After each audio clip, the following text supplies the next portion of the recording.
Hey everybody, happy Saturday. This is going to be a bit of a different video. I've been really busy and I didn't have a lot of time this week to make any art, but I have realized there's a lot of art that I haven't shown the internet. So in 2020, I started my YouTube channel, Pixel Overload, and I started learning pixel art sort of as I made that channel. But I've been drawing all my life and been making art all my life, and I didn't stop as I made Pixel Overload. It was a very pixel art specific channel, so I didn't really feel like it made sense to share it there. But yeah, so there's a bunch of art that I've just got that the internet's never seen. And today's the day that I'll be going through it all.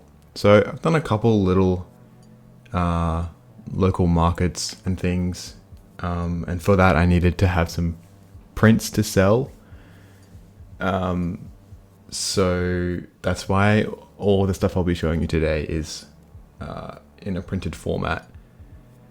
But there's another box that I'll have to find and show you another day, which has all of my more originals, and it's a much wilder experience, I guess, because all of these that I'm going to show you have been formatted and cleaned up for print and sort of selected as like the ones that I think are good enough to sell. But in the other box it's like scraps, little effectively napkin drawings, but that could be interesting to look at another day. Anyway, let's start with the first. I'm going to try and do these in chronological order,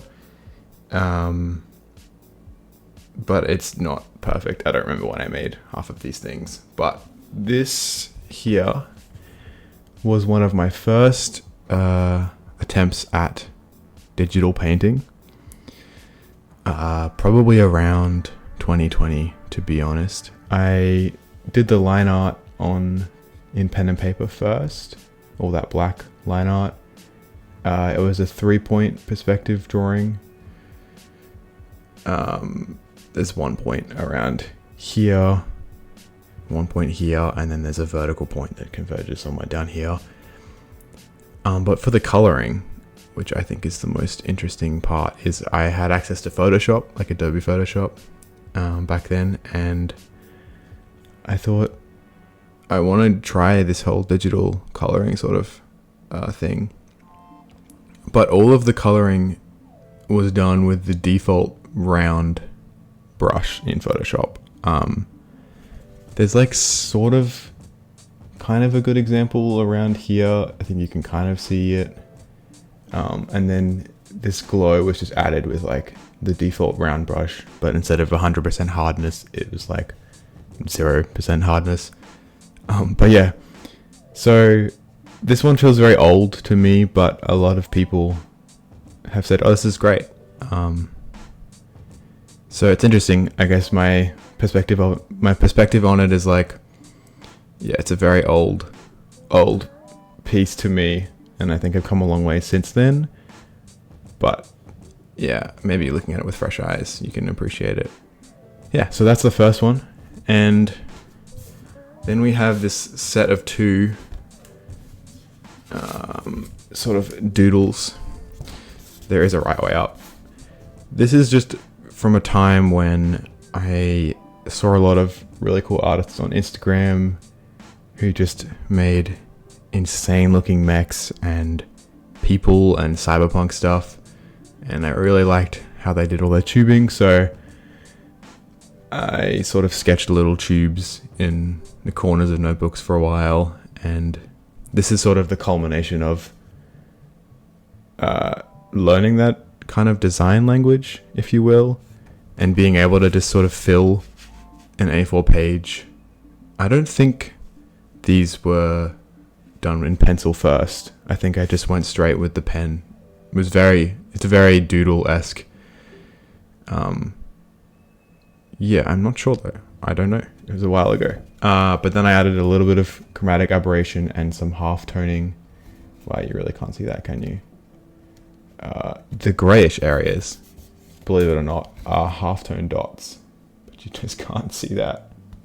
Oh, kind of. It's very weird. It's not how they look. The camera's going funky. But yeah, other than that, like, this is sort of how it came in the A4 visual diary that I used to make these. So yeah. I would have liked to have done a third. I think if I did another one now, it would look a little different just because I did these so close together in time. But I would have loved to do a third and then have a set of 3. I like things in sets of 3. Speaking of sets of 3, this is probably, I think, one of my most interesting pieces of history.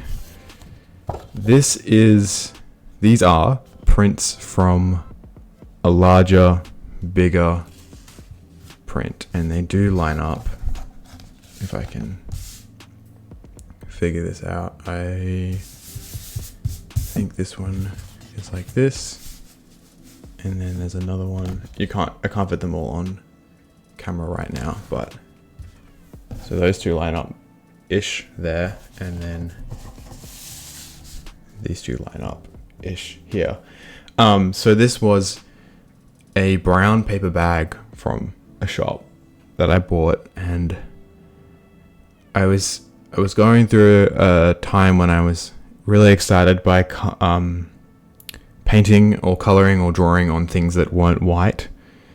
I think this is the closest color to the brown paper bag. I wish I had it with me to show you, but I might have a video or a photo of it somewhere that I can just put up right now.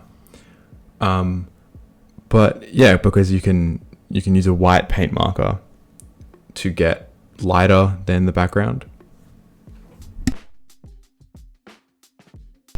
Sorry, you can using a white paint marker to get lighter than the background, and you can use some markers like alcohol markers to get darker than the background. And this was a really weird process because markers interact really, really differently on this like cardboardy brown paper. They don't have the same color. So if I want sort of a more native color to what the marker was, I'd have to use a paint marker to get it white first, and then use marker on that. But yeah, I use Posca markers and knockoff Copic markers. And I use a red Posca marker, a white Posca marker, and a yellow, probably a couple of gray. But yeah, it was just a really fun project and took a long time. But I'm thinking I should probably frame the original bag at some point. I don't know if I mentioned this. It'll probably be clear if I show the photo, but I unfolded the bag first. I don't know if I made that clear. And then you can see here, those lines. There's a line here and a line here. And those two lines are some of the folds in the bag, which is kind of like a nice textural addition to the print. But yeah, this is the same sort of thing where like, I just love drawing nonsensical mechanical stuff. And this is my exploration of that. And like, I still enjoy doing it, but I went hard on the mechanical stuff for especially that bag. And so I feel like I've got it all out, you know, but I would like to do some more of it at some point. Maybe something that means something more, like looks like something. I don't know. Anyway, this is the only other time I used a paper bag unfolded. Was this Cyberpunk drawing, and the photo, if I have it, of the original bag is going to help this explanation a lot. But it was a 5-point perspective drawing. You can see the curvature around here, especially it curves a lot here, and then there's the middle vanishing point somewhere in there. But I wanted it to be as big as the mechanical bag, but I don't think I ever got there in the end. I think this was, I took a photo of sort of a section of it. Sorry, I did the line art on the bag. This is digitally colored in Procreate. I think that would help to explain it a little bit. But I never finished the line art on the full bag, so I only really have this section. But I do really like the idea, but I think with the 5-point perspective, you can kind of max out sort of what you can put in the scene. If you go too far, everything warps a lot more, and yeah, you sort of have to, architecturally, it has to be a bit of a enclosed space so that you can have more things protruding out. But yeah, I like this one a lot. I like the colors.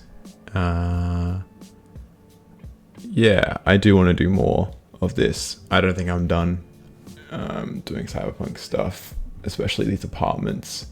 I really enjoyed, I guess this is a high inspiration for a video on my Pixel Overload channel, the background, the Cyberpunk background. Just having these sort of apartments with the air conditioning vents and the plants and all that kind of stuff. Yeah, that's that one. Moving on. We have another Cyberpunk sort of drawing. This is again done, line art was done on paper and then digitally colored in Procreate. The coloring on this, on the lighting, is very weird. Not the greatest camera, sorry, but that's okay. The bottom I really wanted to go for very city-esque graffiti on an old kind of Gotham, kind of the original Blade Runner that had a lot of old architecture mixed with more modern stuff. And then higher up I wanted to go for more modern. I do like these sort of vertical subway tiles. That's something I want to remember to try and include in more Cyberpunk stuff. And then we have so I don't listen to a lot of metal, but I have always loved the metal aesthetic. This is my fake band that I called Nightcrawler, just so that I could wear a shirt that I got printed that had it on it, which is kind of fun. Yeah, I don't think many people have asked me what band it is, but yeah, it's kind of weird to be like, this is not a real band. It's just, I just wanted to make art inspired by the metal t-shirt genre. Yeah, that's crazy. Absolutely crazy. But I really enjoyed making it, and I enjoy wearing it, and I think it came out pretty well on the print of the shirt. Unfortunately, I didn't clean up the black edging it enough, and there's like a faint line you can see where it's printed like a tiny bit of gray. This corner is really noticeable. So if I ever do another print of it, I would love to fix that up. But yeah, that's the first of the Nightcrawler prints. And yeah, just this disgusting worm that's eating graves. Pretty gross.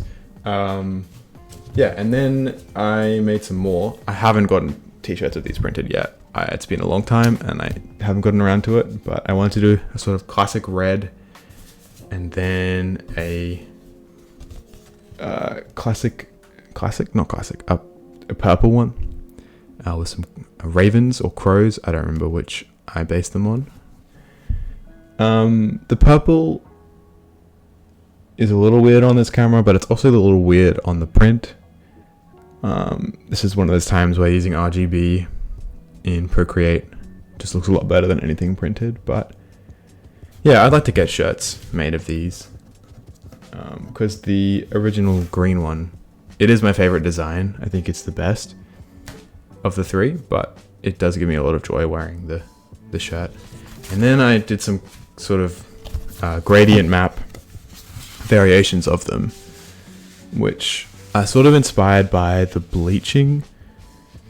Because when you bleach a shirt, you get the really white color, or you can get sort of, it goes through like, yeah, there's like effectively a gradient map, right, of orangey to white. So this is sort of inspired by shirt bleaching a little bit. But as a set, I do like them, and I think it's criminal that I haven't hung these up anywhere around the house.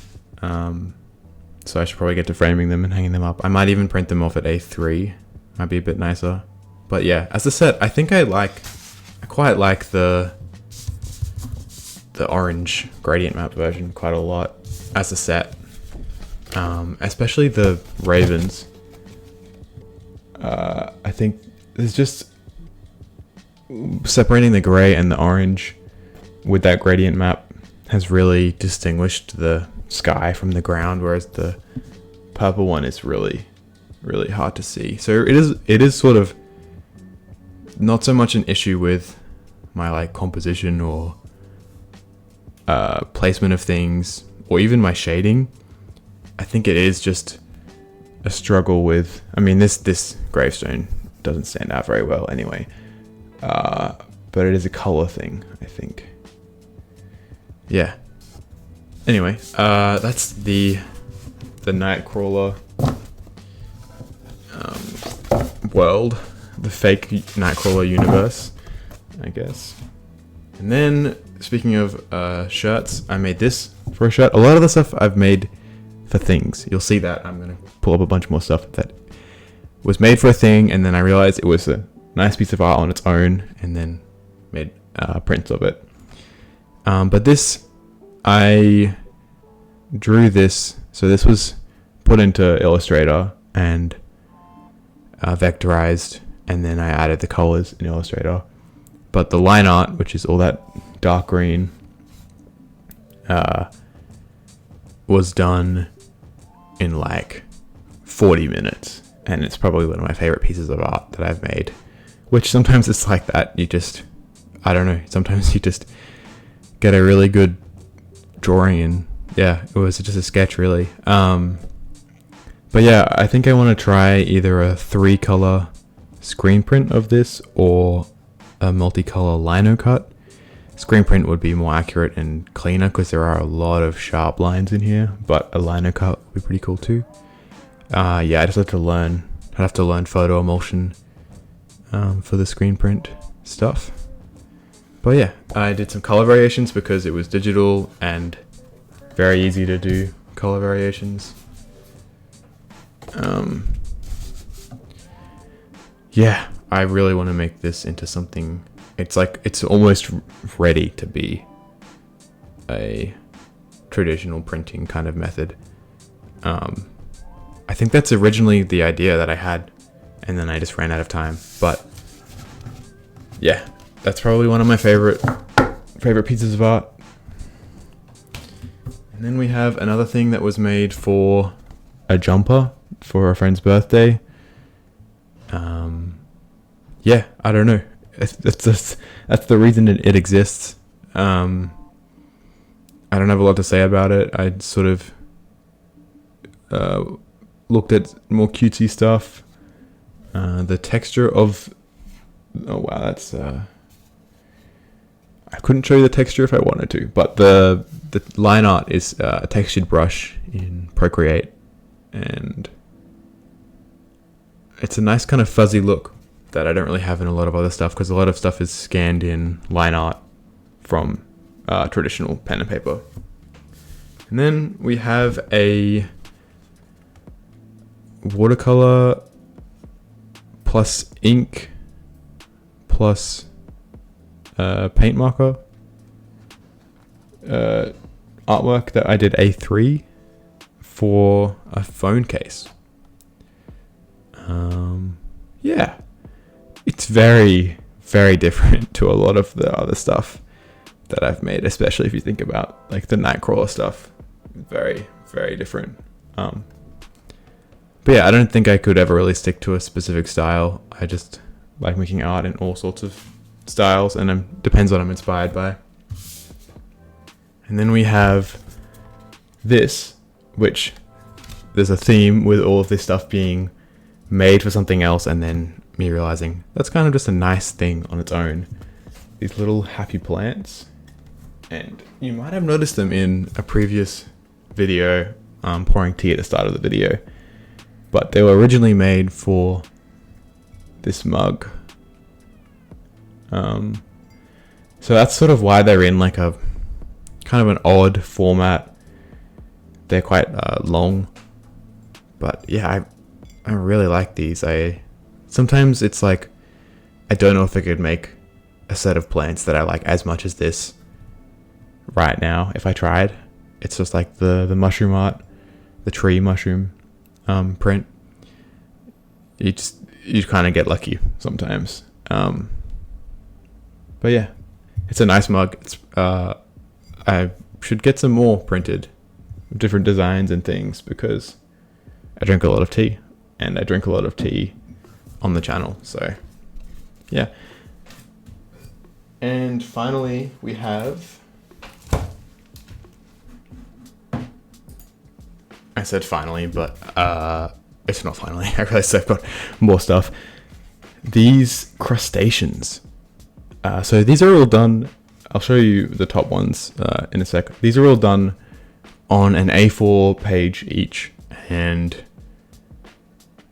again, it's one of those things where I was like, I didn't have a lot of confidence going into it. I was like, these are just going to be kind of throwaway little jokes that I'm going to just make for myself. So I used the worst quality watercolor paper that I had. Each design was on an A4 page. So like this was on an A4 page, and this was a landscape one. The shrimp or prawns were on their own together. But yeah, a lot of people have said to me that they find this very imaginative, which is very kind. But yeah, I didn't really think too much of it. I just sort of thought that lighthouses and crabs make sense with each other. They're both maritime, and I don't know. Yeah, it made sense. But I've got a ship on a crab. This ship sort of is a little bit inspired by an artist called Ian McHugh, and I'm gonna make a video hopefully soon. I've ordered a book called Mile Ships from him, which I'm very excited about. I ordered it like a year ago, maybe. It's like a Kickstarter thing. But I'll show it on the channel because he's probably one of my favorite artists of all time. But I think there's a little bit of Ian McHugh inspiration in that boat on the crab there down the bottom. We've got the shrimp boys, which are little boy things. And then we've got the two lighthouse crabs. I like this one a lot more just because of the angle that it's at. This one's nice too, but I also like the cage. I don't know, is it a cage? I don't know. More than this round kind of dome and cage and railing. But yeah, I used, I've got the surf life-saving lobster. Yeah, very bizarre. Yeah, so I used a blue biro for a lot of it, and then I used some dark blue pen that felt really nice to use and was a little bit of a different shade, and a ballpoint blue pen, and then a dark blue alcohol marker like for this, and then watercolor for the rest of it. Yeah, I think also the consistency is nice with the blue shadows, and then everything is a little bit blue or red, which makes it a nice set. This is hanging up in the bathroom with the lighthouse porthole painting from one of my earlier videos on this channel. So yeah, it's a very maritime themed bathroom, but I don't have any complaints about that. This camera, I think, is slowly moving. Sorry about that. And I've got prints of all of the fruit paintings, which you've seen on this channel before. If you don't know what these are, look at the one with the thumbnail that has these tomatoes on them. And then I think there was this other painting that I did in the same A4 format, some beach huts, which I quite like actually. I didn't like it when I made it, but now with some time between me and making it, I quite like it. So apart from this one last thing, which was a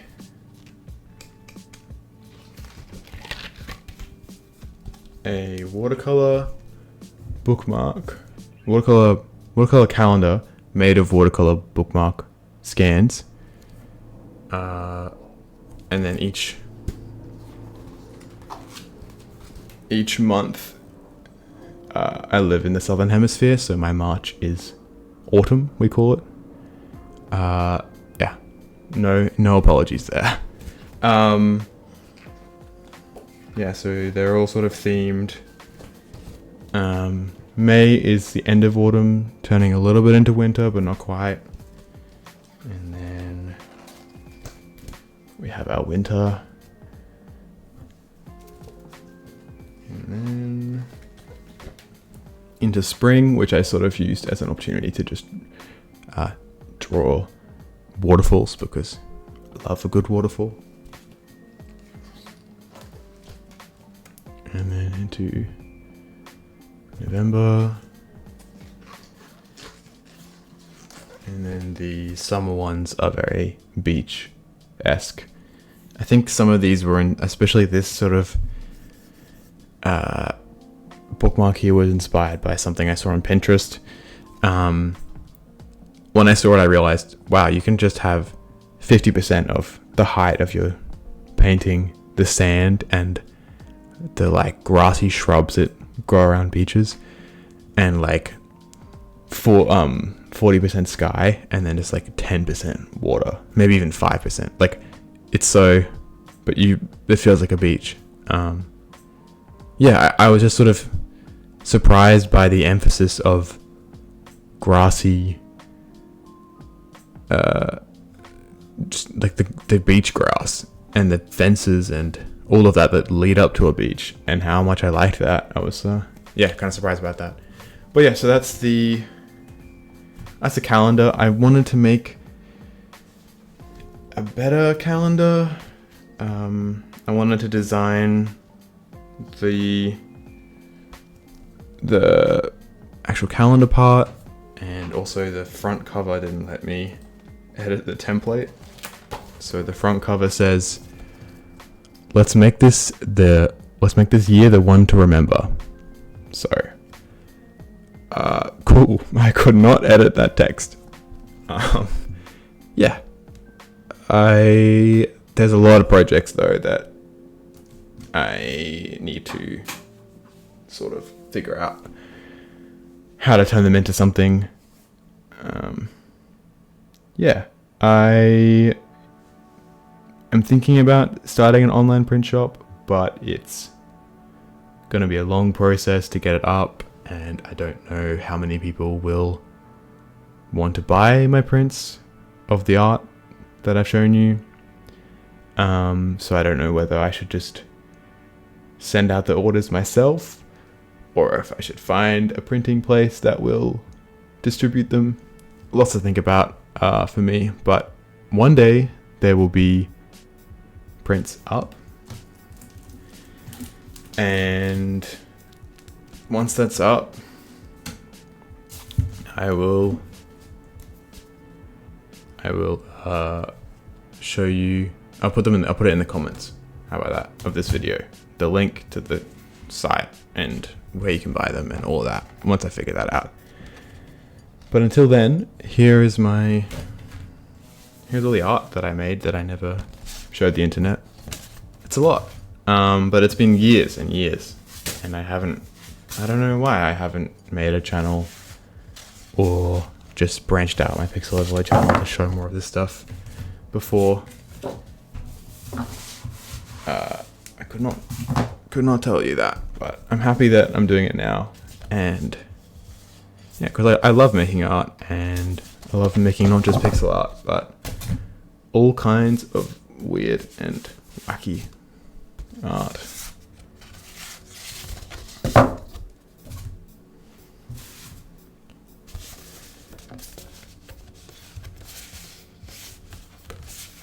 Yeah, there's a lot of stuff. But there's also, this is probably like 20% of the art that I've made over the years. That tub, if I can find time to go through that, yeah, none of them are, not a lot in there is very finished, but yeah, that'll be a future video at some point, just going through very random drawings. Thanks for sticking with me on this. Are we at the 30-minute mark? Holy.